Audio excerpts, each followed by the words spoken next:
Hello everybody, welcome back to my channel. Today we're going to talk about the new Autel Evo 2 update firmware 2.511. Stay tuned.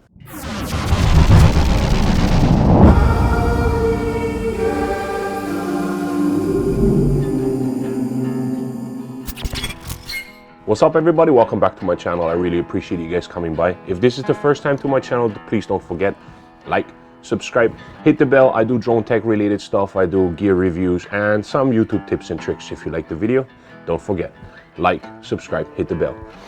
Autel Evo 2 has launched the long awaited and finally the new firmware update 2.511. After 2.33 we went to 2.50, which was for plenty of people a disaster. We had a hover issue, we had flyaways, we had all kind of issues with the firmware itself.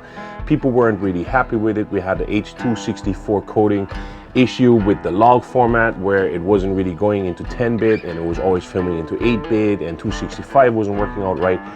They're claiming in this one 2.511 they fixed it all. Now before you start updating your firmware from this to your drone, I would highly suggest update the Autel Explorer app first, because if you don't, you're going to run into problems like I did. I had to try to reinstall it 3 times and I wasted a lot of battery time and a lot of remote battery time. There's a new update for the iOS and also for the Android. Once you upload that, I think the Android one is 73 megabytes. Once you finished uploading that, go ahead, connect your drone and hook up the new firmware. 2.51 has multiple new features added inside of your stuff.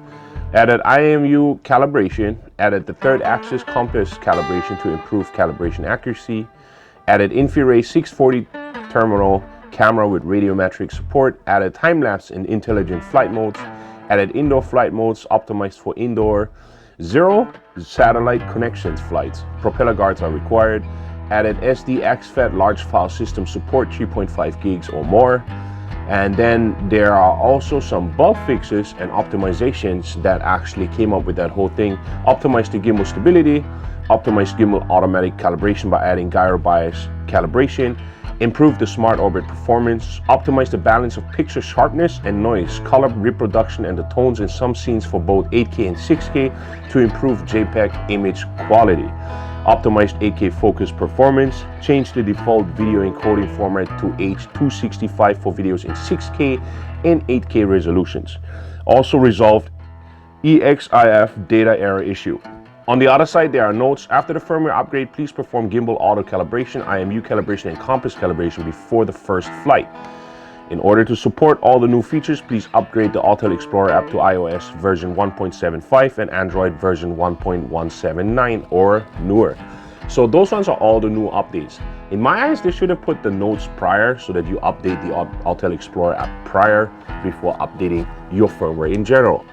2.55 came up with some really cool new features and it actually works really well. In the bottom section, we don't really have anything that changed. Everything pretty much stayed the same, including your manual exposure and all that stuff, all your sharpness, your logs, your picture modes. All those things remained the same. Now, coolest new feature on this one that you have is the top right corner. There's a small green button next to your settings wheel. Once you click that, your obstacle avoidance will turn off. Visual navigation, obstacle avoidance will be taken off. The radar still stays on, so you'll still have the beeping sound in case there are obstacles close by. The radar will show if there's anything close by. It will give you an estimate on how far obstacles are away from your aircraft. The thing is though, it's not really reliable because certain things will not get picked up or have distance issues, such as water bodies, electric lines, so also fly within line of sight to ensure that you don't crash your aircraft anywhere inside there.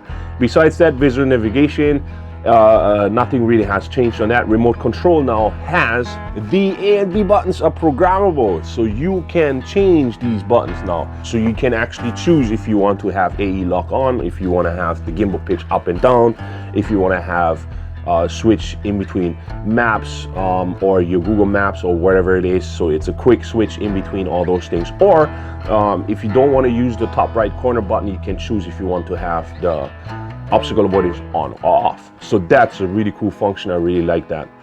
In image transmission and everything, nothing really has changed. All the parameters still appear to be the same. You're still running on 2.4 gigahertz channel mode. You still have the broadband settings.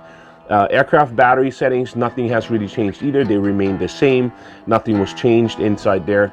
Now in the gimbal settings, nothing really has changed, but prior to flying, you should adjust your gimbal. You should adjust your calibration of your complex and everything. So go ahead, do a gimbal calibration. You're gonna see that this gimbal calibration is running perfectly, and now added on a third axis inside there for stabilization and also for adjustment to make sure that your horizon is level.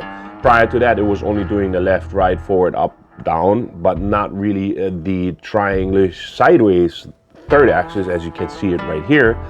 And once she's done, she's done. Give it some time, and the same is when you run into the issue that your update does not want to come on. Take your time. It's not like that you start up your aircraft and automatically the thing is going to show up. It's going to take a few seconds. So give it like 10-15 seconds before the update even shows up. Also, make sure that on your controller and all that stuff, that all the messages are given inside there, such as, oh, update is running on your controller because the app has finished that update already has finished sending the packets over to the aircraft, that you wait for that until that is completely done. Once that update is done, you restart your aircraft, you restart your remote, and you restart your app, and make sure that everything is up to par, and you should be fine. Everything is great on that one. Live function, on the other hand, has not changed. It still is not working. So I will try contact Autel again about it and see if the live function for the YouTube channel stuff actually does work, because I really want to go out, fly the drone at the same time as I do a live stream, flying over the ocean or the beaches, whatever. While I'm talking, I'm hoping that the phone can pick up my audio.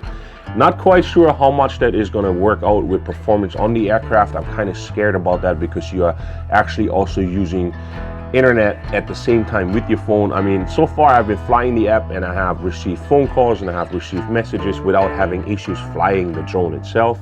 I disregarded on the phone calls, on the messages, I answered them later. And so far I didn't have any interference when any of those things came in that my drone was flying somewhere else. Besides that, that's 2.511 for you, and the hover issue, the annoying hover issue, is gone. It's done with. I have not had that at all. I did already about 20 to 30 flights, taking off, landing, taking off, going somewhere, and not that far, just to make sure, because once you get, usually when I get a new update, I waste an entire battery within my radius of 50 feet to just fly the drone. I go close to vehicles, I go close to obstacles, vehicles that are parked in my yard.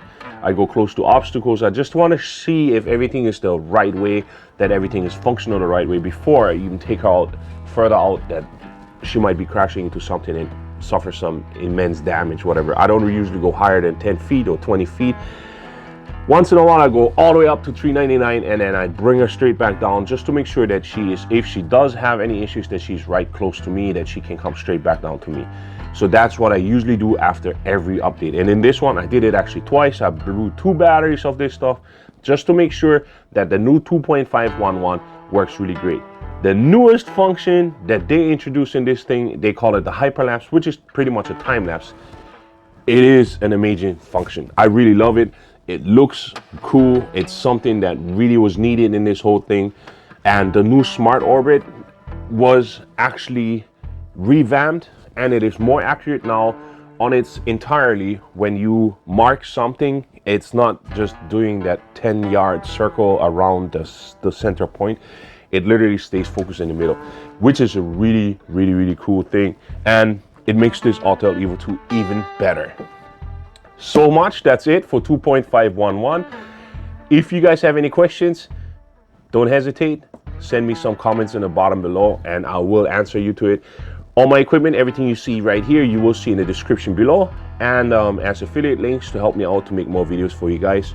Other than that, I really appreciate you guys coming by. If you guys did like this video, please don't forget, like, subscribe, hit the bell for new videos and for new notifications about new videos. And I really appreciate you. Don't forget, COVID-19 is still out there to get you. Wear your mask, wash your hands, be a nice human. Take it easy, everybody. Aloha.